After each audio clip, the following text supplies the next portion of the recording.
TN Seshan ही मात्र एक ऐसे चीफ इलेक्शन कमिश्नर हुए भारत के इतिहास में और भारत के निर्वाचन आयोग के इतिहास में, जिन्होंने सत्ता के दबाव में काम नहीं किया, सत्ता के प्रेशर में नहीं काम किया, बल्कि इलेक्शन कमीशन ऑफ इंडिया की जो ड्यूटी थी, जो रिस्पॉन्सिबिलिटी थी, डेमोक्रेसी के लिए जो बेसिक और बुनियादी जरूरतें अमल में लाने की जरूरत थी, उस प्रक्रिया को उन्होंने इस्तेमाल में लाया।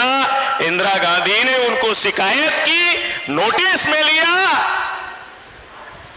टीएन शेषन साहब इंदिरा गांधी को जवाब देते हुए उन्होंने कहा कि मैं इलेक्शन कमीशन हूं, यानी मैं इलेक्शन कमिश्नर हूं और इलेक्शन कमिश्नर भारत सरकार का अंग नहीं है, भारत के संविधान का अंग है, रूलिंग पार्टी का अंग नहीं है, रूलिंग पार्टी से संचालित नहीं कर सकती, रूलिंग पार्टी को संचालन करने का अधिकार नहीं है।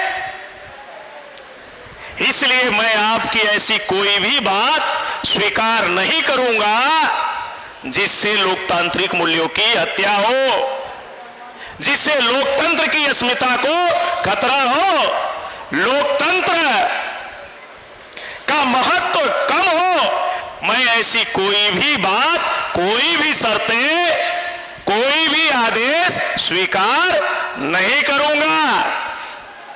टीएन शेषन साहब ने यहां तक कहा कि मैं कोई घोड़ा नहीं हूं और सरकार कोई घुड़सवार नहीं है जो घुड़सवारी करे।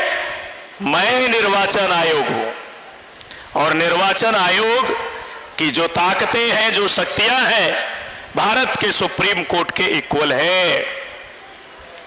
अभी जितने भी निर्वाचन आयुक्त हुए, अगर उनके कार्यकाल को उठा के देखा जाए, अभी बहुत सारे निर्वाचन आयुक्त जिंदा भी हैं और अभी वर्तमान का जो chief election commission of India है और जो नहीं है और जिंदा है, इन सभी का भी नार्को टेस्ट कराया जाए तो पता चल जाएगा ये ईमानदारी के साथ लोकतांत्रिक मूल्यों को जिंदा रखने के लिए और इलेक्शन कमीशन ऑफ इंडिया के जो सिस्टम के लिए गाइड किया गया संविधान के द्वारा, उसके आधार पे ये अपना रोल अदा कर रहे थे या किसी पॉलिटिकल पार्टी के लिए काम कर रहे थे। तो भारत में फ्री, फेयर और ट्रांसपेरेंट तरीके से चुनाव नहीं हो रहा है, उसके पीछे एक रचनात्मक दोष है। रचनात्मक कारण यह है कि इलेक्शन कमीशन में बैठे हुए जो लोग हैं वो ईमानदार नहीं है, वो किसी न किसी आइडियोलॉजी से प्रेरित है, किसी न किसी पॉलिटिकल पार्टी को अप्रोच करने वाले लोग हैं। इसकी वजह से जो इलेक्शन कमीशन ऑफ इंडिया के अंदर इलेक्शन कमीशन के कर्मचारी अधिकारियों को जिम्मेदारी दी गई, उस जिम्मेदारी पर वो आज नहीं खड़े हैं, जिसकी वजह से भारत में फ्री, फेयर और ट्रांसपेरेंट तरीके से चुनाव नहीं हो रहा है। भारत में ईवीएम लाने की जरूरत क्यों पड़ी? तो भारत में ईवीएम लाने की जरूरत भारत में 3.5% मनुवादियों को, उनकी पार्टियों को उस वक्त लाने की जरूरत पड़ी जब बहुजन नायक मान्यवर काशीराम साहब इस देश के बहुसंख्य ओबीसी, एससी, एसटी, माइनॉरिटीज के लोगों को उनके अधिकारों के प्रति जागृत कर रहे थे। बिखरे हुए समाज को उनके अंदर सामाजिक जागृति और चेतना पैदा करके उन्हें संगठित कर रहे थे और भारत में, भारत के संविधान ने जो उन्हें अधिकार दिए, उन अधिकारों को लेकर उन्हें जागृत कर रहे थे। उसमें वोट का अधिकार भी बहुत महत्वपूर्ण अधिकार था। वोट के अधिकारों को लेकर भी वो समाज के अंदर जागृति कर रहे थे, वोट के मूल्यों को भी समझाने का प्रयास कर रहे थे। जब उन्होंने DS4 नाम की संस्था बनाई, हरियाणा से मान्यवर काशीराम साहब चुनाव लड़ रहे थे। अलग अलग हिस्सों में उन्होंने चुनावी सभा शुरू किया, डोर टू डोर लोगों को जाकर जगाने का, समझाने का प्रयास शुरू किया, महाअभियान शुरू किया। इस महाअभियान में जब बहुजन नायक मान्यवर काशीराम साहब डोर टू डोर लोगों के बीच में गए, लोगों को वोट का महत्व समझाना शुरू किया कि वोट का अधिकार जो अभी तक समाज था, बहुजन नायक मान्यवर काशीराम साहब के भारत में सामाजिक परिवर्तन, व्यवस्था परिवर्तन, इस देश के मूल निवासी बहुजनों के मुक्ति के आंदोलन की शुरुआत आयाज भारत में जब तक नहीं हुआ था, समाज के अंदर चेतना उस स्तर पे नहीं आई थी, तो ये बहुसंख्य ओबीसी, एससी एसटी माइनॉरिटी का समाज यही मानता था कि वोट का अधिकार सिर्फ राजा चुनने का अधिकार है। ये कभी एहसास नहीं किया, ये कभी उसके अंदर सोच नहीं पैदा हुई कि वोट का अधिकार राजा बनने का भी अधिकार है। वोट का अधिकार हमारे लोगों के अंदर इतनी ही समझ थी कि वोट का अधिकार राजा चुनने का है, तो चुन रहे थे। कभी नेहरू को चुना, कभी शास्त्री को चुना, कभी इंदिरा को चुना, कभी राजीव को चुना, कभी नरसिंह राव को चुना, कभी अटल को चुना। यही समझते थे कि वोट का अधिकार राजा चुनने का है। लेकिन बहुजन नायक मान्यवर काशीराम साहब ने इस देश के मूल निवासी बहुजनों को यह एहसास कराया कि वोट का अधिकार राजा बनने का भी अधिकार है।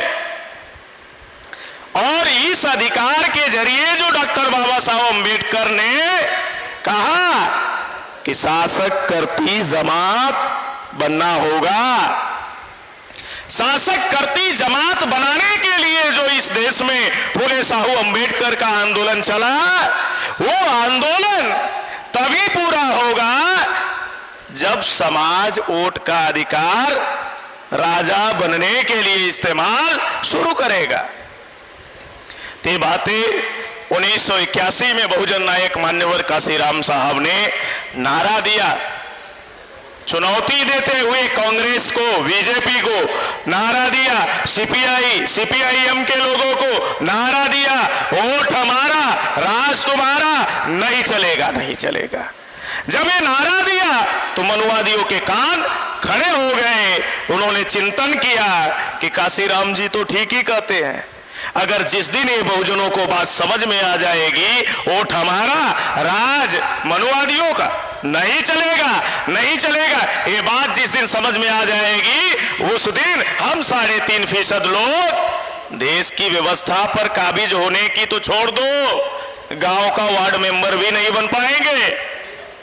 इसलिए उन्होंने बहुजन नायक मान्यवर काशीराम साहब के आंदोलन से बढ़ती हुई समाज के अंदर जागृति को काउंटर करने के लिए और भारत में लोकतंत्र का गला घोटने के लिए, लोकतंत्र का हत्या करने के लिए और लोकतंत्र में नागरिक अधिकारों को में जो वोट का अधिकार है, उन वोटों पर डाका डालने के लिए, चोरी करने के लिए उन्होंने ईवीएम भारत में 1982 में लाया।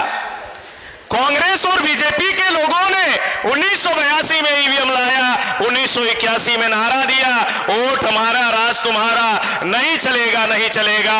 1982 में ही उसको काउंटर करने के लिए मनुवादियों ने ईवीएम लाया, कहा ईवीएम हमारा, वोट तुम्हारा, खूब चलेगा, खूब चलेगा, दबाओ बटन, हम न डिसाइड करेंगे तुम्हारा वोट किधर जाएगा।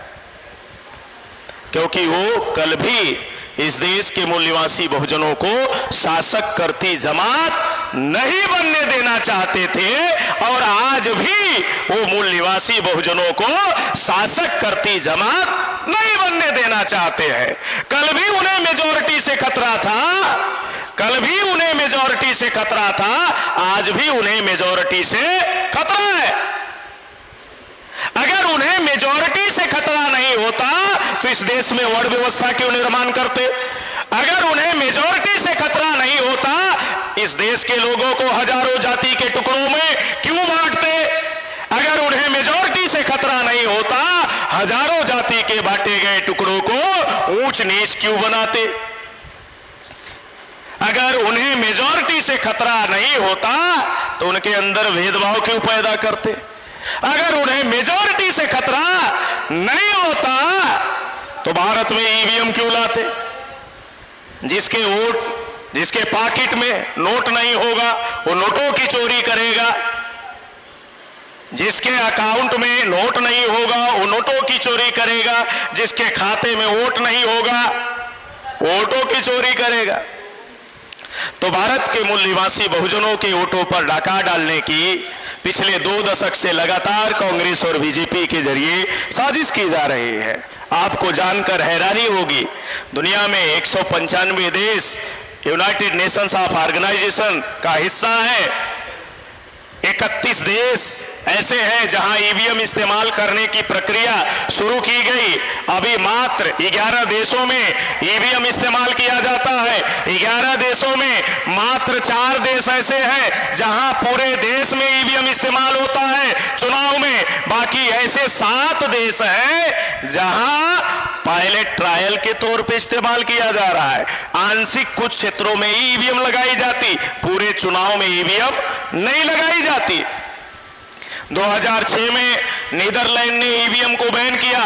2009 में जर्मनी की सुप्रीम कोर्ट यह कहते हुए ईवीएम को बैन किया कि यह डेमोक्रेसी के लिए अनकॉन्स्टिट्यूशनल है। 2019 में दुनिया के तीसरे बड़े लोकतांत्रिक देश इंडोनेशिया ने ईवीएम बैन किया। अभी बीते 6 महीने पहले ब्राजील में लाखों लोग ईवीएम के खिलाफ सड़कों पर आंदोलन कर रहे थे। भारत से सटा हुआ पड़ोसी देश बांग्लादेश है, जिसने अभी 6 अप्रैल 2023 को बांग्लादेश ने भी अपने यहां इलेक्ट्रॉनिक वोटिंग मशीन को बैन कर दिया। ईवीएम में हर स्तर पर गड़बड़ियां हो रही है। हर चुनाव में ईवीएम की गड़बड़ियों की खबरें सुनने को मिलती है।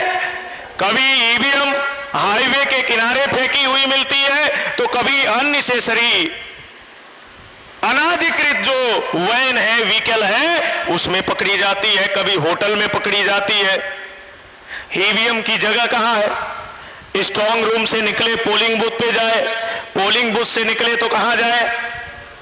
होटल में मिल रही है, अनाधिकृत व्यक्ति के गाड़ी में मिल रही है, हाईवे के किनारे मिल रही है। क्यों मिल रही है? क्योंकि ईवीएम के जरिए इस देश के मूल निवासी बहुजनों के वोटों पर डाका डालने की साजिश की जा रही है।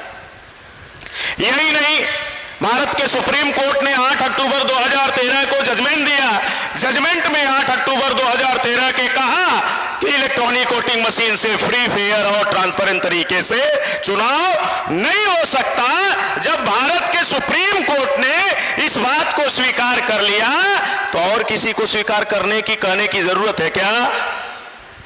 भारत की सबसे बड़ी अदालत ने ये डिसीजन दिया, फैसला दिया।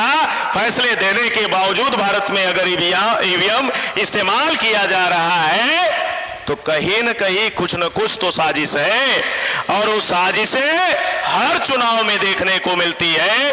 2019 के लोकसभा चुनाव के सीट पर जब पूरे भारत में लोकसभा का चुनाव हुआ तो आपको जानकर हैरानी होगी, इलेक्शन कमीशन ऑफ इंडिया के 2019 के साइट पे जाओ, उसके वेबसाइट पे जाओ, ईसीआई के वेबसाइट पे जाओ, वेबसाइट पर डाटा पड़ा हुआ है। खुद इलेक्शन कमीशन ऑफ इंडिया का लेटर पड़ा हुआ है कि 2019 के इलेक्शन में, चुनाव में, ये 373 सीटों पे यानी 373 सीटों पर पड़े हुए वोटों से जब गिनती की गई, या तो कम निकले या तो ज्यादा निकले। यानी 220 सीटों पर खुद भारत के चुनाव आयोग ने स्वीकार किया, 220 सीटों पर पड़े हुए वोटों से जब गिनती की गई ज्यादा निकले। 153 सीटों पर पड़े हुए वोटों से जब गिनती की गई तो कम वोट निकले। ये कम और ज्यादा कैसे हुए? डाका डालने के लिए हुए। और डाका डालने वाले लोगों का सरदार भी चुनाव लड़ रहा था 2019 का, वाराणसी की लोकसभा सीट से चुनाव लड़ रहा था। वाराणसी के लोकसभा सीट से नरेंद्र मोदी नाम का आदमी चुनाव लड़ रहा था। चुनाव लड़ते समय वाराणसी की लोकसभा सीट पर कुल कितने वोट पड़े? 11 लाख।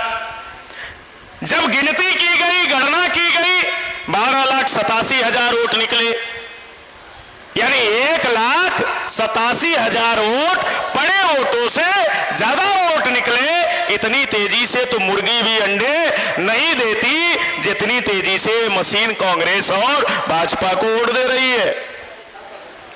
इसलिए भारत में आज के तारीख में बड़े पैमाने पे इलेक्ट्रॉनिक वोटिंग मशीन में गड़बड़ियां की जा रही है, और यह गड़बड़ी करके जो सत्ता में जाने वाले लोग हैं वो डॉक्टर बाबा साहब अम्बेडकर के बनाए गए संविधान और इस देश के लोकतंत्र और इस देश की एकता और अखंडता को खंडित करना चाहते हैं, खत्म करना चाहते हैं। उसको बचाने के लिए राष्ट्रव्यापी ईवीएम भंडाफोड़ परिवर्तन यात्रा निकाली गई है।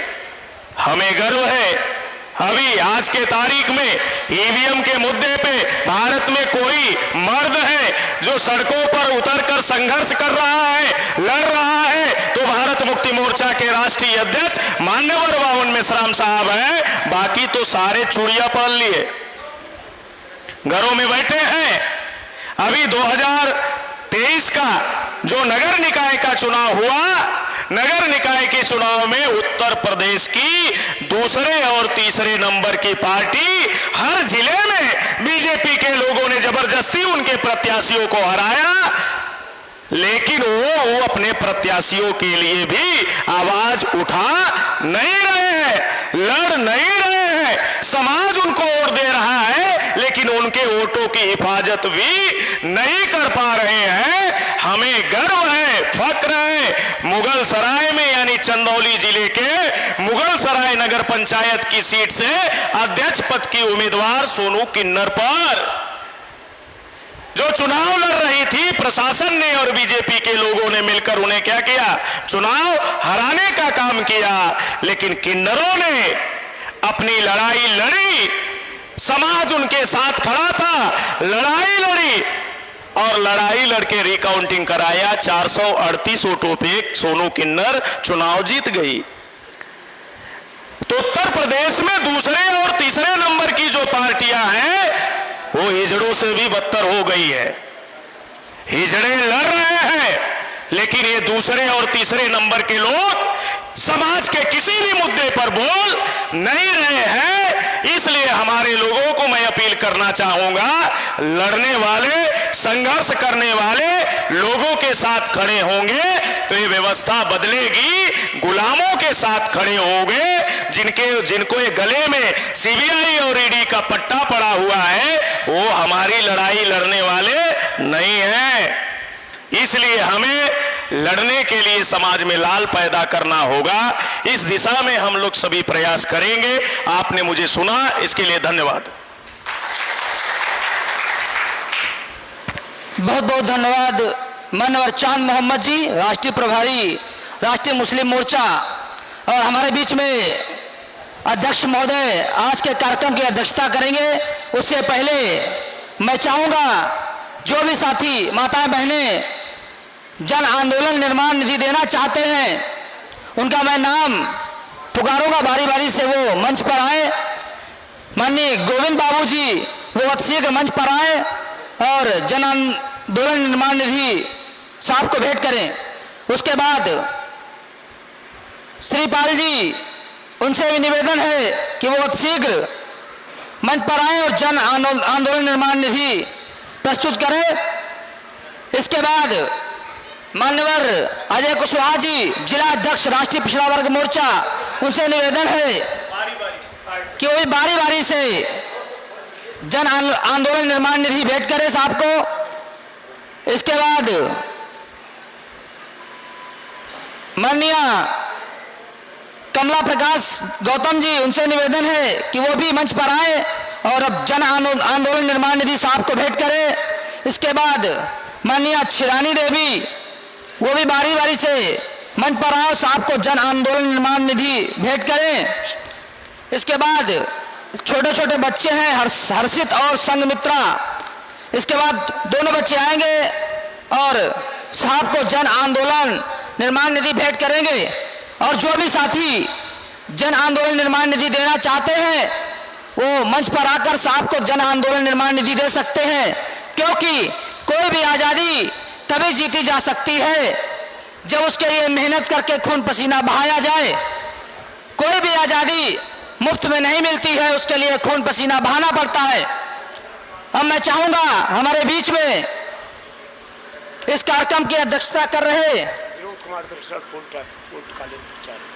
माननीय विनोद कुमार तिसरण जी, पूर्णकालिक प्रचारक बामसेप, निवासी औरैया उत्तर प्रदेश के रहने वाले हैं। ये साहब को 1000 रुपये जन आंदोलन निर्माण निधि भेंट करना चाहते हैं।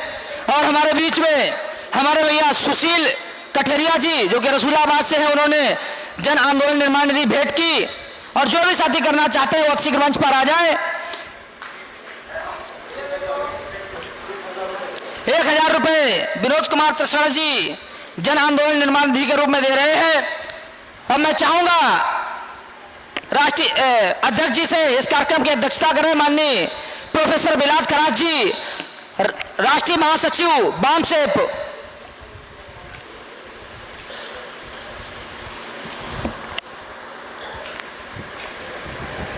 साथियों, ईवीएम भंडाफोड़ परिवर्तन यात्रा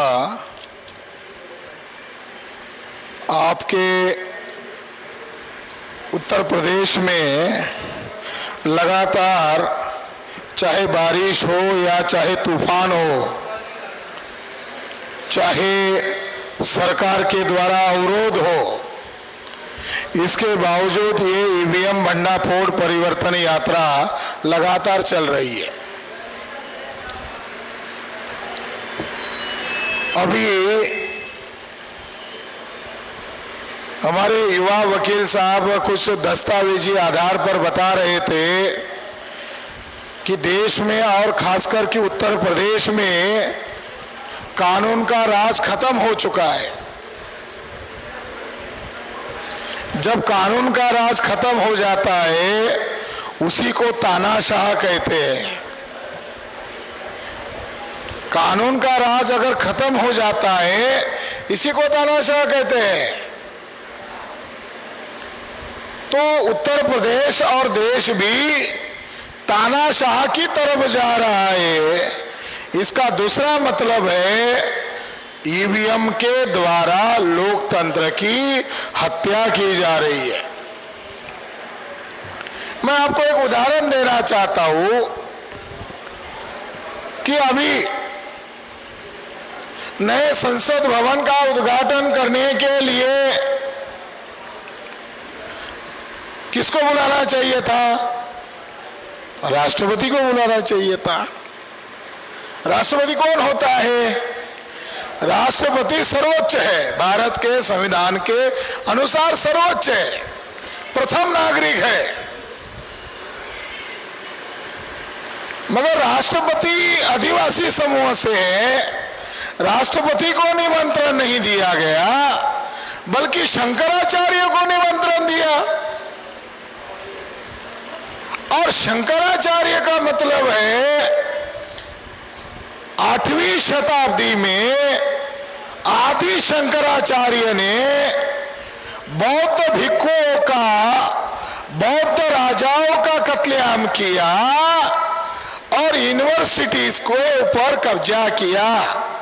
अब ये बोलते हैं ना बद्रीनाथ, बद्रीनाथ, ये जो 4 धाम बोलते हैं ना, ये मूलतः बौद्ध विहार है। केदारनाथ, बद्रीनाथ, ये बौद्ध विहार है। और बौद्ध विहारों पर ब्राह्मणों ने कब्जा किया, उस शंकराचार्य ने कब्जा किया। और कब्जा करने के पहले क्या किया? बौद्ध भिक्षुओं का कत्लेआम किया। तो शंकराचार्य जो उपाधि है ये आतंकवादी ब्राह्मण की उपाधि है। लोकतंत्र में ब्राह्मणों ने आतंकवाद के प्रतीक को नए संसद भवन के लिए बुलाया। मगर ऐसा ब्राह्मणों ने क्यों किया? ब्राह्मणों को मालूम है इसकी प्रतिक्रिया बहुजन समाज से होगी। मगर ब्राह्मणों ने जानबूझकर ऐसा क्यों किया, ये जानने और समझने के लिए मैं आपको इसके पहले का एक उदाहरण देना चाहता हूं ताकि तुलना करने से आपको समझ में आएगी। 15 अगस्त 1947 को भारत आजाद हो गया और 26 जनवरी 1950 को भारत का संविधान बन गया। भारत आजाद हो गया, आजाद भारत का नया संविधान बन गया। जब संविधान बन गया तो पंडित जवाहरलाल नेहरू कश्मीरी ब्राह्मण थे, उन्होंने दिल्ली से बनारस के ब्राह्मणों को टेलीफोन किया, मैं बनारस आ रहा हूं, साथ में भारत के प्रथम राष्ट्रपति को ले आ रहा हूं, आप 200 कम से कम 200 ब्राह्मणों को इकट्ठा करो और वहां पेंडाल लगाओ, देखो मैं क्या करता हूं। प्रथम राष्ट्रपति ब्राह्मण नहीं थे, चौथे वर्ण के थे, कायस्थ थे। भारत का प्रथम प्रधानमंत्री ब्राह्मण था, मगर भारत का प्रथम जो राष्ट्रपति है वो डॉक्टर राजेंद्र प्रसाद थे और वो जाति से कायस्थ थे, और कायस्थ व्यक्ति वर्ण व्यवस्था में चौथे नंबर का आता है। पंडित नेहरू राजेंद्र प्रसाद को बनारस लेकर गए, पेंडाल के अंदर 200 ब्राह्मण बैठे हुए थे और 200 ब्राह्मणों के बीच में पंडित कश्मीरी ब्राह्मण नेहरू ने कहा, इन 200 पंडों का आपको पैर धोना है और पैर धोकर थोड़ा गिलास भर पानी लेना है और उन 200 ब्राह्मणों के सामने थोड़ा भर पानी जुबान में रखना है, पीना न पीना बात की बात है, मगर दिखाना है 200 ब्राह्मणों के बीच में। ऐसा किया। प्रथम राष्ट्रपति को पंडित जवाहरलाल नेहरू ने 200 ब्राह्मणों के पैर धुलवाए और धुलवाकर थोड़ा पानी पीने को कहा, और उसकी खबरें छपकर आई। देश का नया संविधान बन गया था, देश की नई प्रणाली आई थी, किसी भी व्यक्ति ने इसका विरोध नहीं किया। बाबा साहब अंबेडकर को बुरा लगा और बाबा साहब अंबेडकर ने कहा, ये लोकतंत्र के आरंभ में ही ऐसा है तो मुझे भविष्य दिखाई दे रहा है। नेहरू को शर्म आनी चाहिए थी। आज है कोई नरेंद्र मोदी को जवाब देने वाला? है कोई? ईवीएम ने तो विरोधी खत्म कर दिए। बॉम्बे में ठाना जिला है, वहां एक मेंटल अस्पताल है, तो बाबा साहब ने कहा नेहरू को तो मेंटल अस्पताल में भर्ती करना चाहिए, वो प्रधानमंत्री होने के लायक थोड़ी है, उसको मेंटल अस्पताल में भर्ती करना चाहिए। नरेंद्र मोदी को राष्ट्रपति, प्रथम राष्ट्रपति के साथ अगर नरेंद्र मोदी की तुलना करके देखा जाए तो नरेंद्र मोदी ने क्या किया?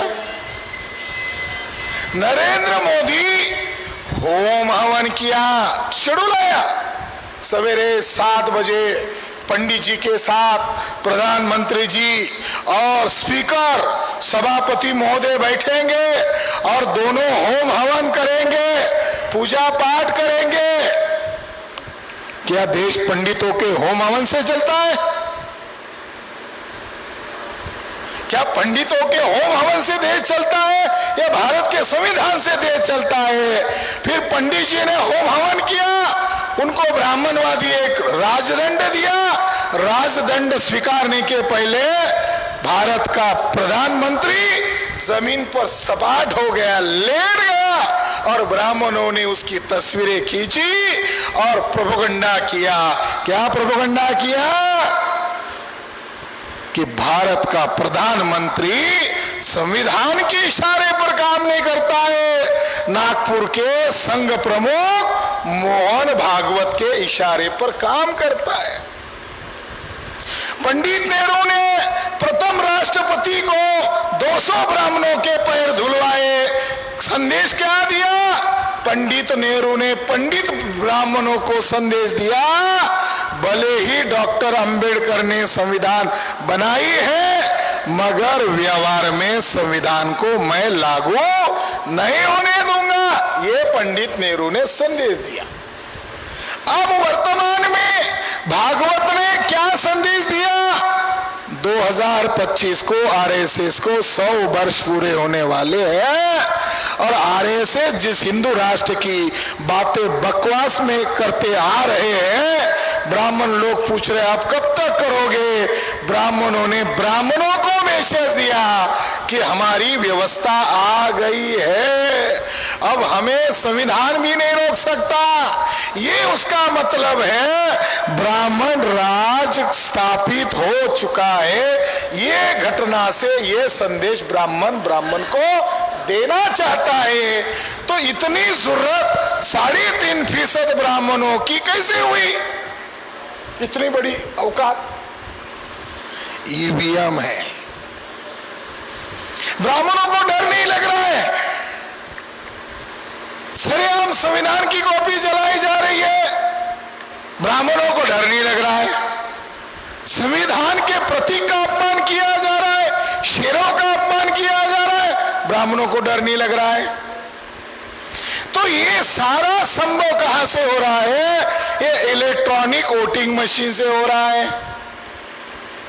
किसानों ने आंदोलन किया, किसानों ने इतना बड़ा आंदोलन किया, हजारों किसानों ने अपनी जान दी। ब्राह्मणों को डर लग रहा है क्या? चुनाव का डर लग रहा है क्या? 2000 उत्तर प्रदेश का ओ मिश्रा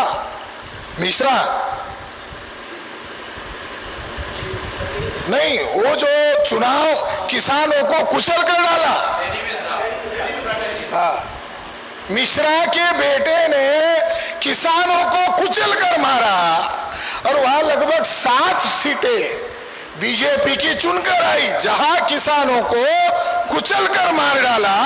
2022 में कम से कम वहां तो चुनाव में बीजेपी हारनी चाहिए थी, जहां किसान की हत्या कर दी गई, खुलेआम हत्या कर दी गई। ईवीएम से उनका हौसला बढ़ रहा है। और ईवीएम जो विषय है, इसके बारे में राजनीतिक नेता बोल नहीं रहे हैं। क्यों नहीं बोल रहे हैं? क्यों नहीं बोल रहे? क्योंकि बोलेंगे तो लालू प्रसाद यादव की तरह मुझे जेल में जाना पड़ेगा, ये डर है। पॉलिटिकल पार्टी के हैं जो बड़े बड़े नेता, जिनको हम बड़े बड़े नेता मानते हमारे समाज के लोग, वो लोग बोल नहीं रहे। क्यों नहीं बोल रहे? कल मुझे लालू प्रसाद यादव की तरह जेल में न जाने पड़े। तो उनकी कमजोरी हो सकती है, हमारी क्या कमजोरी है? हमारी कोई कमजोरी नहीं।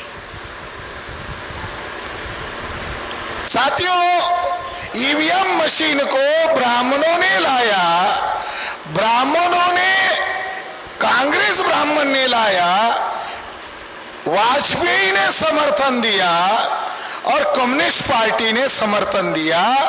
ये म्यूचुअल अंडरस्टैंडिंग से ईवीएम को लाया। सन 2000 तक कांशीराम साहब को समझाते समझाते राष्ट्रीय पार्टी बनाने का मौका मिला। मान्यवर कांशीराम जी के समय तक कोई भी सिंगल पार्टी रूलिंग में नहीं आती थी, कांग्रेस भी पूर्ण बहुमत से रूलिंग में नहीं आती थी। कांशीराम साहब के उदय होने के कारण तो उन्होंने गठबंधन की सरकार बनाई, एनडीए यूपीए। मगर 2004 में कांग्रेस ने देखा कि ये रीजनल पार्टियां भी बड़ी सिरदर्द बन रही है, और कांशीराम साहब की पार्टी का राष्ट्रीय उदय हो गया है। और कांशीराम साहब का तो सपना था 2006 में हम केंद्र में बैठेंगे। कांशीराम साहब का सपना था 2006 में हम केंद्र में बैठे। तो कांग्रेस ने 2004 में ईवीएम घोटाला किया और 2009 में ईवीएम घोटाला किया। 2 बार ईवीएम घोटाला करके केंद्र की सत्ता हथिया ली। आडवाणी और बीजेपी के लोगों ने समीक्षा किया, बीजेपी कैसे नहीं आ रही, कांग्रेस ही आ रही है। कभी वो आते थे, कभी हम आते थे, अब कांग्रेस ही आ रही है, हम क्यों नहीं आ रहे? तो उन्होंने उसका स्टडी किया, अध्ययन किया, और अध्ययन करने के बाद पता चला कि ईवीएम घोटाला करके बीजेपी चुनकर आ रही है, कांग्रेस चुनकर आ रहे हैं। खुद सुब्रमण्यम स्वामी तमिलनाडु में जिस चुनाव सीट पर खड़े थे, उनको वोट कहीं पर 1 मिला, कहीं पर 2 मिला, कहीं पर 0 मिला। उनको भी बड़ा ताज्जुब लगा सुब्रमण्यम स्वामी को, तो उन्होंने ज्यादा अध्ययन किया, एक्सपर्ट्स लोगों को बुलाया, और उनके सामने ये बात सामने आई कि कांग्रेस ने 2 बार ईवीएम घोटाला किया है। मगर ये सिद्ध करने का जरिया सुप्रीम कोर्ट है। वो कोर्ट में गए और कोर्ट में जाकर उन्होंने सबूत पेश किए, और आखिरकार 8 अक्टूबर 2013 को सुप्रीम कोर्ट के जज जस्टिस सदाशिवम ने फैसला सुनाया कि ईवीएम मशीन से पारदर्शी, निष्पक्ष और भयमुक्त चुनाव नहीं हो सकते। कितना बड़ा जजमेंट है। मगर ब्राह्मण बनिया मीडिया ने इसको दिखाया नहीं, इसको टीवी पर दिखाया नहीं, इसको अखबारों में छापा नहीं। 2013 में यह जजमेंट आया, 2023 में हम बात कर रहे हैं। आज भी लोगों को आश्चर्य लगता है कि ये लोग खुलेआम कैसे बोल रहे हैं। आज भी खुलेआम बोल रहे हैं, लोगों को यकीन नहीं आता। ईवीएम मशीन में गड़बड़ी करके चुनाव जीता जाता है, ये फैसला सुप्रीम कोर्ट, जो भारत की सबसे बड़ी अदालत है, उसने दिया हुआ फैसला है। हम नहीं कह रहे, सुप्रीम कोर्ट ने दिया हुआ फैसले के आधार पर हम बोल रहे हैं। फिर सुप्रीम कोर्ट में यह मामला सामने आया, अगर ईवीएम मशीन में गड़बड़ी है तो ठप्पे लगाने वाली मशीन को, ठप्पे लगाने वाला जो पुराना तंत्र था उसको जारी रखे क्या? तो बीजेपी के लोगों को यह अंदाजा हुआ कि इसको हम डिनाई करें तो फिर और बहुजन आ जाएंगे। तो कांग्रेस के लोग बीजेपी के साथ मिले और बीजेपी वालों को कहा, हमने 2 बार घोटाला किया है, आप भी 2 बार घोटाला करो। हमने 2 बार किया, आप भी 2 बार करो। और म्यूचुअल अंडरस्टैंडिंग से कांग्रेस की सहयोग से बीजेपी ने 2014 का चुनाव जीता, और कांग्रेस की मदद से 2019 का चुनाव बीजेपी ने जीता। कांग्रेस वाले लोग नरेंद्र मोदी को ढेर सारी बातें बोलते हैं, राफेल घोटाले पर बोलते हैं, चौकीदार बोलते हैं, चोर बोलते हैं, मगर सबसे बड़ा घोटाला ईवीएम घोटाला है। ईवीएम घोटाले पर कांग्रेस के लोग अपना मुंह नहीं खोलते, समझौता है, क्योंकि कांग्रेस ब्राह्मणों की पार्टी, बीजेपी ब्राह्मणों की पार्टी। कांशीराम साहब इसको कहते थे, ये सांपनाथ है, ये नागनाथ है। सांप आएगा तो भी डसेगा, नाग आएगा तो भी डसेगा। ईवीएम इस्तेमाल करने के पहले क्या होता था? कांग्रेस सत्ता में आती थी, बीजेपी विपक्ष में जाती थी, फिर बीजेपी आती थी, कांग्रेस जाती है। बीजेपी वालों को तो यही कहना है कि हम जा रहे, तुम आ रहे, हम जा रहे, अब तुम ही कैसे आ रहे? तो उनको पता चला ईवीएम घोटाला। तो जब सुप्रीम कोर्ट ने फैसला सुनाया कि ईवीएम से पारदर्शी चुनाव नहीं हो सकते, सुप्रीम कोर्ट क्या कह रहा है आगे? क्या है वोटिंग करना मतलब क्या करना है?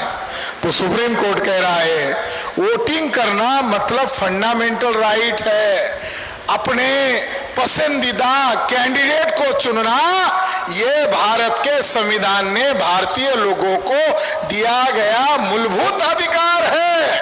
और वोट की अगर चोरी हो जाए तो आपके मूलभूत अधिकार की ही चोरी हो जाएगी। सुप्रीम कोर्ट ने इसीलिए फैसला, दूसरा और एक फैसला सुनाया साथ में, और फैसला क्या है? ईवीएम मशीन के साथ अगर आप ईवीएम मशीन से अगर आप चुनाव करते हो तो ईवीएम से वोटों की चोरी होती है। इसीलिए अकेले ईवीएम से आप चुनाव प्रक्रिया को नहीं कर सकते हैं, इसीलिए दूसरी मशीन जोड़ो। उस मशीन को नाम दिया गया वीवीपीएटी सिस्टम, यानी पर्ची निकलने वाली मशीन, यानी चोरी पकड़ने वाली मशीन। 2013 को दो बड़े मुद्दे सामने आए। ईवीएम पारदर्शी नहीं है, ईवीएम से वोटों की चोरी हो रही है, इसलिए चोरी को पकड़ने के लिए पर्ची निकलने वाली वीवीपीएटी सिस्टम लगाओ। ये सुप्रीम कोर्ट ने अपने फैसले में कहा। 2014 में लोकसभा का चुनाव हुआ। 2014 में जितनी ईवीएम मशीन है उतनी वीवीपीएटी मशीन लगानी चाहिए थी कि नहीं लगानी चाहिए थी? सुप्रीम कोर्ट के फैसले के अनुसार लगानी चाहिए थी। कितनी लगाई? कितनी लगाई? अभी भी भारतीय लोगों को मालूम नहीं है। 0.44 यानी ½ वीवीपीएटी लगाई। ये जानकारी भारतीय लोगों को नहीं है, इसलिए तो ये घोटाला नहीं है, ये ब्रह्म घोटाला है। ईवीएम क्या है? ब्रह्म घोटाला। केवल 0.44 यानी ½ भी नहीं लगाया। कई जगह पर तो एक कैंडिडेट को वोट भी नहीं मिला। वीवीपीएटी उसके चुनाव क्षेत्र में था, वीवीपीएटी के बावजूद वो हार गया। उसका और उसके बीवी का झगड़ा हुआ तो उसने बीवी को कहा रिश्तेदार को छोड़ दे, सगे संबंधी को छोड़ दे। माँ बाप का कभी नहीं माना होगा तो माँ बाप ने भी वोट नहीं दिया होगा, मैं ऐसा मानता हूं।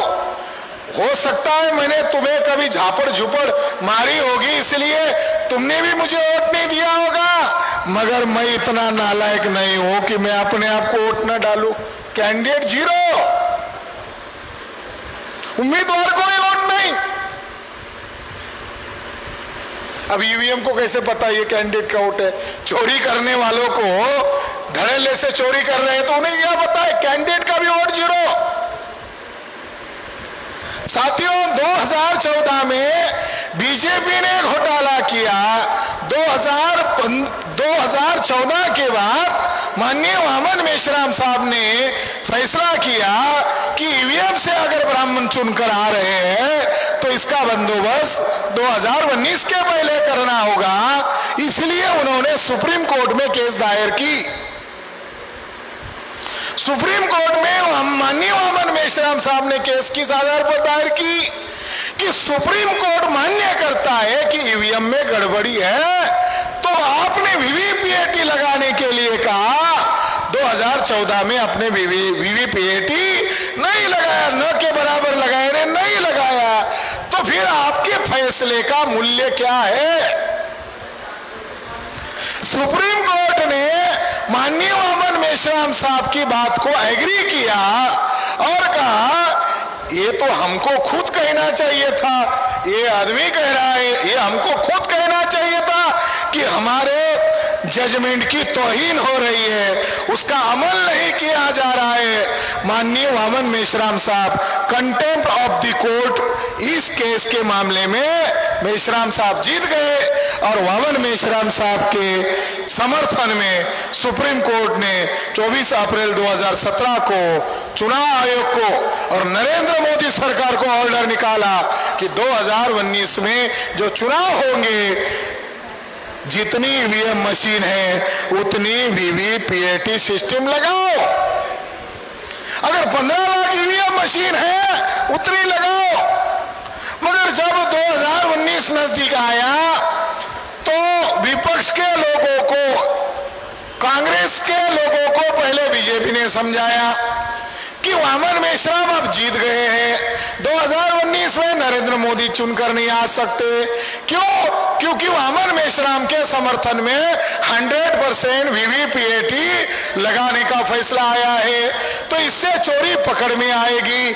अगर वामन मेश्राम के समर्थन में जो फैसला आया है, इस फैसले के खिलाफ दूसरा फैसला अगर देना है तो कांग्रेस को बीच में लाना होगा। कांग्रेस ने बीच में आए, बीजेपी के कहने पर कांग्रेस के लोग बीच में आए और विपक्ष के लोगों ने 50% वीवीपीएटी की मिलान करने की डिमांड की, जबकि 100% लागू था। सुप्रीम कोर्ट ने वामन मेश्राम जी के समर्थन में फैसला दे दिया है। साथियों, अभिषेक मनु सिंह भी सुप्रीम कोर्ट गए और जज महोदय जो थे उन्होंने अपने पहले के जज ने जो फैसला दिया वामन मेश्राम जी के समर्थन में, उसको दरकिनार कर दिया कांग्रेस ने और न्यायपालिका ने, और चुनाव आयोग ने 2019 में बीजेपी को जीत हासिल हो इसके लिए नया फैसला दिया और उस फैसले के आधार पर यह कहा कि 2% वीवीपीएटी की मिलान करो। अगर 100% ईवीएम मशीन है तो 100% वीवीपीएटी लगाओ, ताकि एक एक वोट से ना कैंडिडेट हारता है, एक एक वोट से ना हारता है। तो आप 2% की डिमांड क्यों कर रहे हो, जबकि आपके पहले के जज ने 100% वीवीपीएटी लगाने को कहा था। जज महोदय थे सर न्यायाधीश गोगोई को आरएसएस के लोगों ने पकड़ा। संभावना ये भी है कि आरएसएस के ही लोगों ने एक महिला को तैयार किया होगा और आरएसएस के ही प्लान के तहत उस महिला ने गोगोई के ऊपर आरोप लगाया होगा और उस महिला का आरोप खबरों में आ गया, मीडिया में आ गया। सुप्रीम कोर्ट के अंदर एक वकील महिला ने आरोप लगाया, ये जो जज महाशय है सर न्यायाधीश गोगोई, इन्होंने मेरा यौन शोषण किया। जज के ऊपर गंभीर आरोप लगा दिया गया, मेरा यौन शोषण किया। तो जज साहब की इंक्वायरी लगाना का काम शुरू हुआ और जस्टिस सर न्यायाधीश गोगोई की इंक्वायरी दूसरे नंबर का जो जज है जस्टिस बोबड़े, इनके द्वारा की गई और जस्टिस बोबड़े के द्वारा गोगोई को क्लीन चिट दिया गया, मगर समझौता किया गया कि आपको ईवीएम के मामले में वामन मेश्राम के खिलाफ फैसला देना होगा। हम आपको शुद्ध चरित्र का सर्टिफिकेट देते हैं, आप हमारे समर्थन में बोलो, हम आपको क्लीन चिट देते हैं। गोगोई को क्लीन चिट दिया।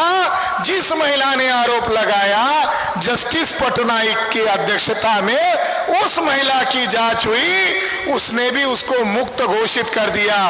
पहली बार ऐसा हुआ जिसने जिसके ऊपर आरोप लगाया वो भी निर्दोष और जिसके ऊपर लगाया वो भी निर्दोष, वो दोनों मुक्त हो गए और सत्यानाश हमारे समाज का हो गया। जज को ब्लैकमेल किया गया ताकि वामन मेश्राम के समर्थन में जो फैसला आया है इसके विरोध में नया फैसला दिया जाए। जैसे 8 अक्टूबर 2013 का फैसला आम फैसला नहीं किया गया, मीडिया को दिखाया नहीं गया, उसी तरह वामन मेश्राम सुप्रीम कोर्ट में जीत गए, उसको भी मीडिया ने ब्लैकआउट कर दिया, उसको भी आवाम मुंह में तक नहीं पहुंचाया, इसलिए जनता में विद्रोह हुआ ही नहीं, पता ही नहीं लोगों को। इसलिए हम लोग ईवीएम मशीन को लेकर खुलेआम बोल रहे हैं और खुलेआम क्या कह रहे हैं, तथ्य और सबूत के आधार पर कह रहे हैं कि चुनाव आयोग चोरों का सरदार है। ये जो ये चुनाव आयोग है, ये चुनाव आयोग चोरों का सरदार है और चुनाव आयोग को मैनेज करके अल्पसंख्यक विदेशी ब्राह्मणों को हुक्मरान बनाया जा रहा है। और बाबा साहब अंबेडकर जिस समाज को बोलते थे जाओ अपनी दीवारों पर लिखो कि मुझे इस देश की शासक जमात बननी है, आज क्या हो गया, जिस समाज को बाबा साहब अंबेडकर ने और मान्यवर कांशीराम साहब ने शासक जमात बनाने को कहा और मान्यवर ने करके दिखाया, उस समाज की हालत क्या है, आज वो कटोरा लेकर सड़क पर आ गया है। वो शासक बनना तो दूर, आज वो कटोरा लेकर सड़क पर आ गए। मैं आपको उदाहरण देता हूं, इनकी मगरूरी कितनी बढ़ गई। 2014 का चुनाव जीतने के बाद बीजेपी ने एक बड़ा काम किया, वो बड़ा काम कौन सा किया? उन्होंने प्लानिंग कमीशन, एक कमीशन था वो रद्द कर दिया। 5 साल की योजना बनाने वाला जो कमीशन था वो रद्द कर दिया और एक नया कमीशन बनाया। उस कमीशन का नाम है पॉलिसी कमीशन। ऐसा कमीशन भारत के संविधान में कहीं लिखा नहीं है कि पॉलिसी कमीशन होगा। पॉलिसी कमीशन बनाया और उसका जो हेड है मिस्टर कांत, इसने मीडिया के सामने आकर कहा 2016 को, क्या कहा? अब भारत सरकार किसी को जवाब नहीं देगा। अब भारत सरकार की जिम्मेदारी नहीं है जवाब देना, उद्योग चलाना, सरकारी कंपनियां चलाना, रेल चलाना, अस्पताल की सुविधा देना, शिक्षा का प्रावधान करना, स्वास्थ्य का इंतजाम करना, ये भारत सरकार का काम नहीं है। हम सभी गवर्नमेंट सेक्टर को प्राइवेटाइज करने वाले, एक गुपचुप तरीके से नहीं किया। पहले होता था, कांग्रेस बीजेपी के लोग रात को डिनर के लिए इकट्ठा बैठते थे, बोलते थे कि संविधान के कारण हमें विपक्ष का नाटक करना होगा, आपको सत्ता का नाटक करना होगा। आज हम नॉनवेज खाते हैं, वेज खाते हैं और कल हम क्या करेंगे? हम कुछ हंगामा करने के लिए खड़े होंगे, कुछ लोग वॉकआउट करेंगे। उसी स्थिति में आप कानून पास करो, उसी स्थिति में आप प्राइवेटाइजेशन करो। हम नाटक करेंगे कि हमने तो लोकतंत्र बचाने के लिए वॉकआउट किया और आप कहना कि बहुमत से पारित हो गया। अभी तो खुलेआम बोल रहे, प्लानिंग नीति आयोग का चेयरमैन क्या कह रहा है? भारत सरकार की जिम्मेदारी नहीं है रेल चलाना, शिक्षा का प्रावधान करना, स्वास्थ्य का इंतजाम करना। साथियों, ईवीएम मशीन से अल्पसंख्यक ब्राह्मणों का इतना फायदा हुआ कि हजारों की संख्या में गवर्नमेंट अंडरटेकिंग सेक्टर भेज दिया। बाबा साहब अंबेडकर कहते थे शासन करती जमात बनाओ, अभी रेल भेज दिया। कौन सी शासन करती जमात? नौकरी नहीं करने लायक बच गए। अभी ये नया शिक्षा कानून बना, बीजेपी की आरएसएस की शाखा विद्या भारती, आरएसएस की विद्या भारती, संस्कार भारती, ये जो शाखा है, इन्होंने कहा, क्या कहा? क्लॉज नंबर 6 में कहा, आप इधर गांव देहात से लोग आए हो, आपको एक बात अगर समझ में आ गई ये ईवीएम की सरकार क्या कर रही है तो आपको बहुत गुस्सा आएगा। क्या कहा उसने? क्लॉज नंबर 6 में कहा 5वीं कक्षा में पढ़ने वाले बच्चे को मास्टर जी क्या पढ़ाएंगे? पैतृक धंधे का शिक्षा देंगे। आहिर के बच्चों को क्या पढ़ाएंगे? कुर्मी के बच्चों को क्या पढ़ाएंगे? किसान के बच्चों को हल कैसे जोता जाए। चमार के बच्चों को क्या पढ़ाएंगे? चमड़े को कैसे सिलाया जाता है। नाई के बच्चों को क्या पढ़ाएंगे? हजामत कैसी की जाती है। या मुस्लिम बच्चों को क्या पढ़ाएंगे? टायर का पंक्चर कैसे किया जाता है।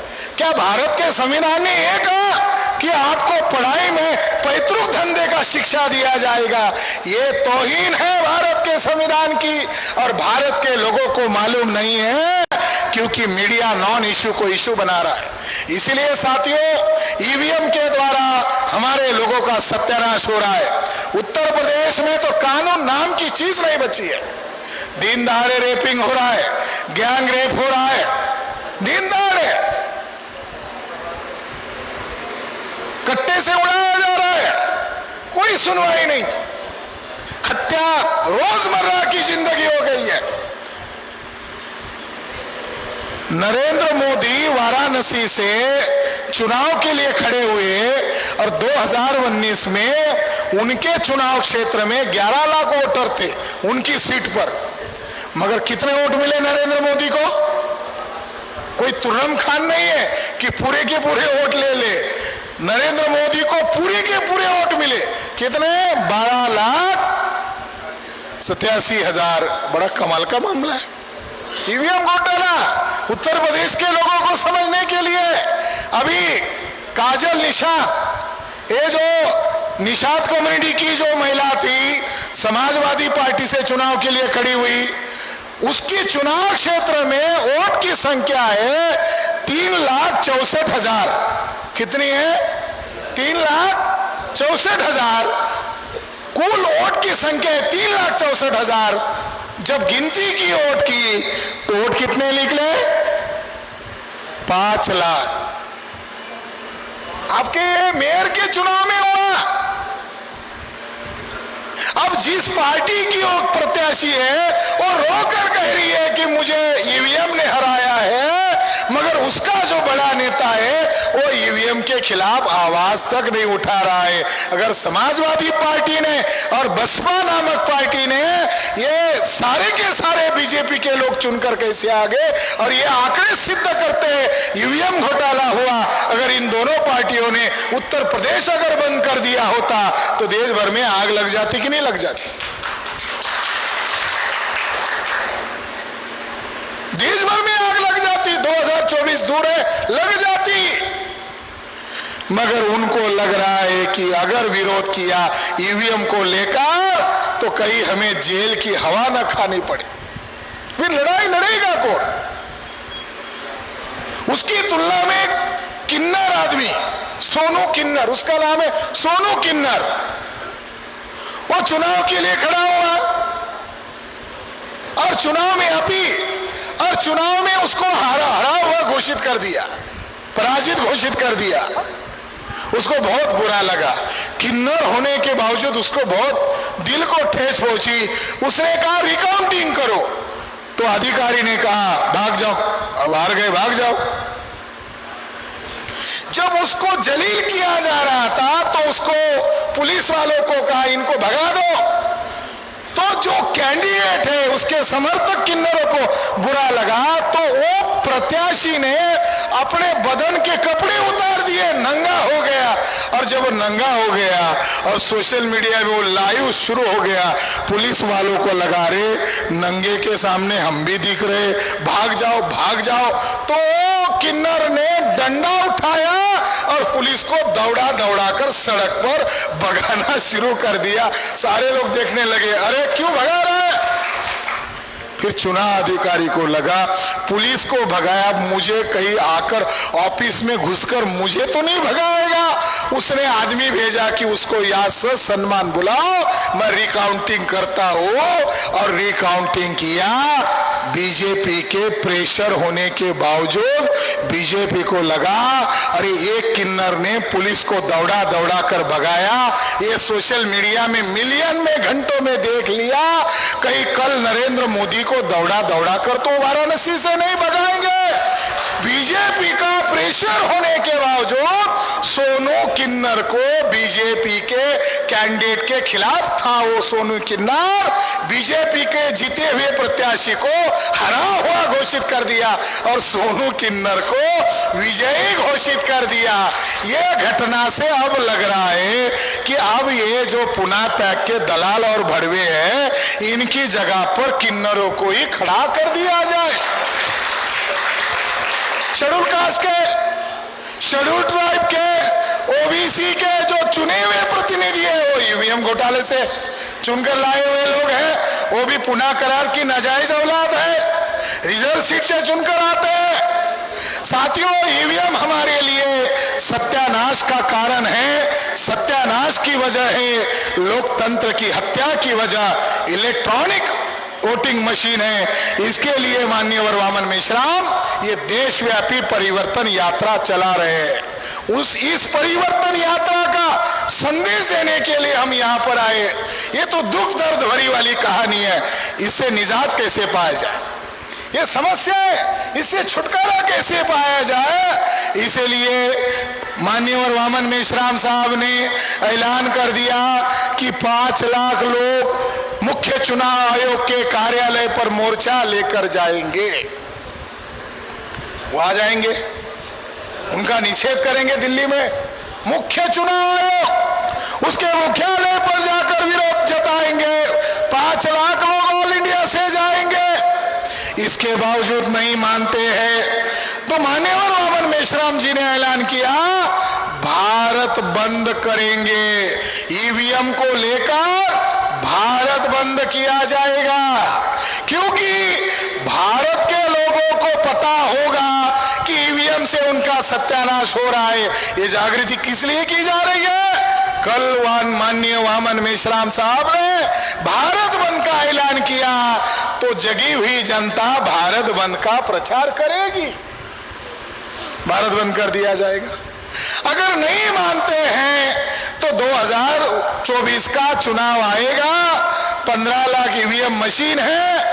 भारत मुक्ति मोर्चा, बहुजन क्रांति मोर्चा और हमारे 90 अफसुट विंग है, 31 राज्यों में है, 550 जिलों में है, 4500 तहसीलों में है, 15 लाख बूथ है, 15 लाख कार्यकर्ता रेडी करने हैं केवल कि आपको जाना है, वोट डालने के नाम पर जाना है और ईवीएम मशीन को उठाना है और चुनाव अधिकारी को आवाज देकर कहना है, रिकॉर्ड करो। कल मैं नकारने वाला नहीं हूं, मैंने नहीं फोड़ा, तुम्हारे सामने पटक रहा हूं, ईवीएम मशीन फोड़ना होगा। जो ईवीएम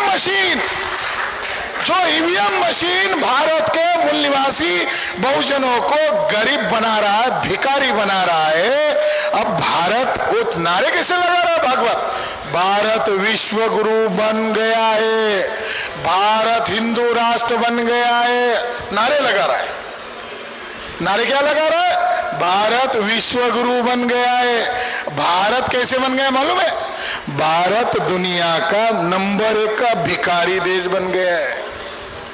वो हमारे लोगों को पता न चले कि तुमको हम ब्राह्मणों ने भिखारी बना दिया, और ऐसा वैसा भिखारी नहीं बनाया। ग्लोबल हंगर इंडेक्स में 116 में भारत का 109 नंबर हो गया। भारत भिखारी,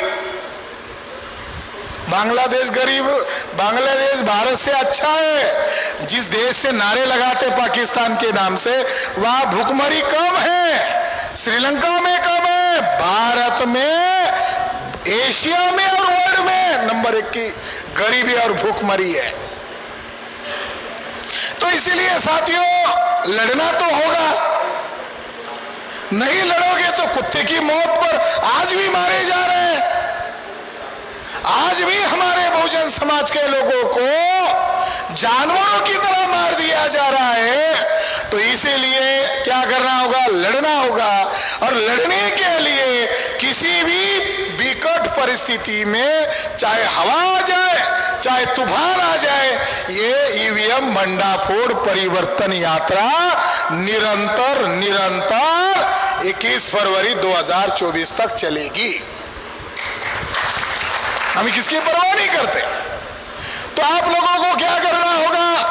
एक कार्यक्रम होते ही आपके जिले में कितने गांव है उसकी सूची बनाना है। शाम के समय में दिन भर काम करना है। शाम के समय में गांव-गांव में जाकर नुक्कड़ मीटिंगें लेनी है और कार्यकर्ताओं को विभाजन करना है, कार्य विभाजन करना है।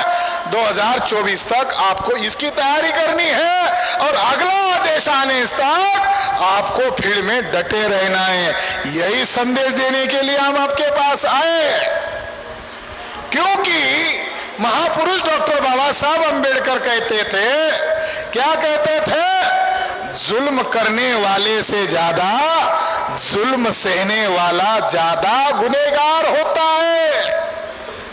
आपको समझ में आ गया? तो आपको दुश्मन मालूम है, दोस्त मालूम है, मगर जो मेहनत मजूरी कर रहा है उसकी पूरी अकल, पूरी ताकत, पूरा श्रम दिन भर की रोटी कमाने में जाता है। अगर उस तक ये मैसेज आप पहुंचा दो, आपकी दुख, गरीबी और लाचारी का मूल कारण ये ईवीएम मशीन है, तो वो क्या करेंगे? वो बोलेंगे करो आंदोलन, हमारा समर्थन है। इसकी दूसरी वजह है ये विदेशी ब्राह्मण। अब 2 बातों का आपको प्रचार करना है ईवीएम हटाने के लिए, और ईवीएम के जरिए से ब्राह्मण क्यों ये षड्यंत्र कर रहे हैं। तो 2001, 2009, 2011, 2019 ये वर्षों में ब्राह्मणों के अलग अलग समय पर डीएनए टेस्ट हुए और डीएनए टेस्ट में पता चला ब्राह्मण भारत का निवासी नहीं है, ब्राह्मण विदेशी है। और जो बहुजन समाज जाति को गर्व मानता है और दूसरी जाति से मेरी जाति कैसे श्रेष्ठ है इसके लिए जिंदगी खपा देता है, वो बहुजन समाज के लोग 6,500 जाति में बांटे गए लोग, इनका डीएनए आपस में एक मिला। मुसलमानों का और हमारा डीएनए एक मिला। क्योंकि वो धर्म परिवर्तित किया, डीएनए थोड़ी बदला, डीएनए तो वही है। तो ब्राह्मणों का डीएनए विदेशी है और ब्राह्मणों के डीएनए का नाम R1A1 है। ब्राह्मणों के डीएनए का नाम, आपको अगर कोई पूछे ब्राह्मण विदेशी प्रमाण दिखाओ तो आप कहो ब्राह्मणों के डीएनए का नाम R1A1 है और हमारा बहुजन लोगों का डीएनए का नाम L3MN है। तो दोनों का नाम अलग अलग है कि नहीं? L3MN हमारा और ब्राह्मणों का R1A1 विदेशी। तो विदेशी लोगों की अब ये साजिश चल रही है। ब्राह्मणों को पता चल गया, डच आए चले गए, मुगल आए चले गए, पोर्तुगीज आए चले गए, अंग्रेज आए चले गए, ब्राह्मण आए अब जाने का नाम नहीं लेना चाहते। उनको पहले डर था कि कहीं ये शासक जमात बन जाएगी तो हमारा हिसाब किताब ले लेगी, तो डर के मारे हमको भागना ना पड़े। इसलिए ब्राह्मण अब क्या कह रहा है? ब्राह्मण कह रहा है हम यही के मूल निवासी है। ब्राह्मण आगे क्या कह रहा है? हम यही के मूल निवासी है। और रामायण महाभारत को प्राचीन दिखा रहा है। हमारा SC ST OBC धर्म भीरू है, इसलिए उत्तर प्रदेश में काशी और मथुरा के अंदर विवाद खड़ा कर रहे और कह रहे मस्जिद के नीचे मंदिर है। अरे मस्जिद के नीचे सम्राट अशोक के बुद्ध विहार है। ब्राह्मण हिंदू मुसलमान नाम का नाटक नौटंकी क्यों कर रहा है? ताकि लोगों का ध्यान 2024 के EVM के खिलाफ न रहे, बल्कि हिंदू मुसलमान समस्या पर लोगों का ध्यान रहे। ब्राह्मण लोग विदेशी है और ब्राह्मण जब विदेशी है, ये बात किसान को पता चलेगी, ये बात OBC को पता चलेगी, तो वो लोग कहेंगे अगर ब्राह्मण भी विदेशी है, सिद्ध हो गया है, तो ब्राह्मण का हिंदुत्व हवा में उड़ जाएगा। अगर 6 लाख गांवों तक ब्राह्मण विदेशी है संदेश गया तो ब्राह्मण का हिंदुत्व हवा में उड़ जाएगा। बहुजन समाज को ब्राह्मणों से हिंदुत्व से कुछ लेना देना नहीं है। अगर ब्राह्मण ही विदेशी हो गया तो ब्राह्मण के हिंदुत्व का क्या होगा? वो तो हवा में उड़ जाएगा, क्योंकि हिंदू ब्राह्मणों द्वारा प्रचार में लाया हुआ शब्द है। यही ब्राह्मण थे 1874 तक कह रहे थे हिंदू मुगलों द्वारा दी गई गाली है। स्वामी दयानंद सरस्वती जिसने आर्य समाज की स्थापना की, उसने सत्यार्थ प्रकाश में लिखा, क्या लिखा? हे आर्य ब्राह्मणों, तुम अपने आप को हिंदू मत कहो, क्योंकि हिंदू आक्रांता मुगलों के द्वारा दी गई गाली है, जिसका अर्थ होता है काला, चोर, डाकू, गुलाम, नीच, कपटी, ये अर्थ होता है। 1874 तक ब्राह्मण अपने आप को हिंदू मानने के लिए तैयार नहीं था। संविधान लागू हो गया, ब्राह्मण के हाथ में कटोरा आ गया, क्योंकि ब्राह्मण के पास वोट नहीं था। अल्पसंख्य ब्राह्मणों ने हिंदू शब्द का सहारा लिया और अपनी कम आबादी और अपना विदेशीपन हिंदू शब्द में छिपा लिया, और अल्पसंख्य लोग 1950 से लेकर हिंदू और हिंदुत्व का राग अलाप रहे हैं। कांग्रेस वाले भी दावा कर रहे हैं हमारा भी हिंदुत्व है, बीजेपी वाला भी दावा कर रहे हैं हमारा हिंदुत्व है, कांग्रेस वाले कह रहे हमारा स्वार्थ है, बीजेपी वाला कैसा सख्त है, बीजेपी वाला मुसलमान को कैसा काटता है, एक ही झटके में गर्दन काटता है। और कांग्रेस के ब्राह्मण क्या बोलते हैं? मौलाना दर्द हो रहा है, हल्लू हल्लू काटो, काटना तो तय। एक चाहे कांग्रेस के हिंदुत्व आ जाए या बीजेपी का हिंदुत्व आ जाए, ये हिंदुत्व नाटक नौटंकी है, ये ब्राह्मणत्व है, ये ब्राह्मणों का वर्चस्व कायम करने का मामला है। लेफ्टिनेंट कर्नल प्रसाद पुरोहित ने बीजेपी और आरएसएस के आतंकवादी लोगों की फरीदाबाद में गुप्त मीटिंग की। लेफ्टिनेंट कर्नल प्रसाद पुरोहित को उत्तराखंड के एक व्यक्ति ने कहा कि बम ब्लास्ट क्यों कर रहे हैं हम लोग ब्राह्मण लोग, जबकि कांग्रेस ब्राह्मण की सत्ता है या बीजेपी ब्राह्मण की सत्ता है, तो हमारी ब्राह्मणों की सत्ता होने के बावजूद हम बम ब्लास्ट क्यों कर रहे हैं? तो उसने कहा हम बम ब्लास्ट इसीलिए कर रहे हैं कि लोगों का जनमत बनाया जाए कि संविधान के कारण मुसलमान बाहर से यहाँ आ रहे और वो बम ब्लास्ट कर रहे हैं, इसीलिए संविधान बदलना चाहिए, ये माहौल तैयार करने के लिए हम बम ब्लास्ट कर रहे हैं। फिर दूसरे ब्राह्मण ने पूछा अगर ये संविधान रद्द कर दिया तो हमारे पास दूसरा संविधान अभी रेडी है क्या, वो कौन सा संविधान रहेगा? तो लेफ्टिनेंट कर्नल प्रसाद पुरोहित ने कहा चिंता किस बात की है, मनुस्मृति हमारे पास है, 14 श्रुति स्मृतियां है, हम सबको इकट्ठा करके लागू करेंगे, नहीं तो मनुस्मृति को लागू करेंगे।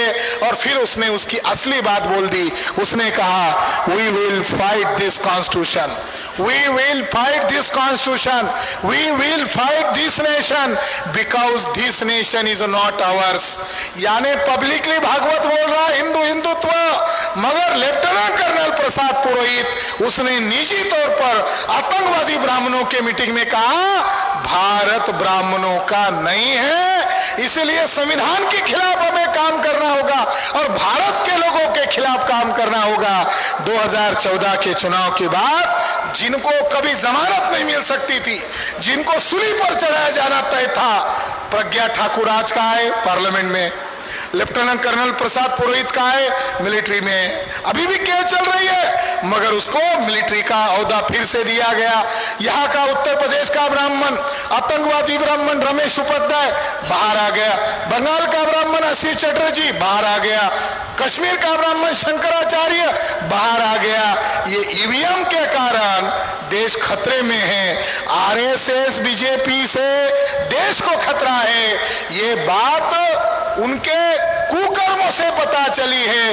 इसलिए साथियों ये लड़ाई कोई साधारण लड़ाई नहीं है, ये कार्यक्रम कोई कार्यक्रम नहीं है, ये लड़ाई का ही एक हिस्सा है।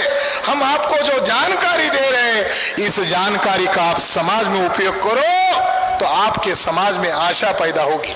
वैसे तो निराशा है, वैसे तो समाज में निराशा है, मगर लोगों को पता चल रहा है जंगे मैदान में वामन मेश्राम साहब मैदान में डटकर लड़ रहे हैं तो लोगों में आशा और विश्वास पैदा हो गया है और राष्ट्रव्यापी जन आंदोलन की शुरुआत इस ईवीएम भंडाफोड़ परिवर्तन यात्रा से आगाज हो गए, शुरुआत हो गई है। आप इसके साथ जुड़े रहिए और इस आंदोलन को जन आंदोलन में रूपांतरित करने के लिए आप गांव-गांव में संदेश पहुंचाइए।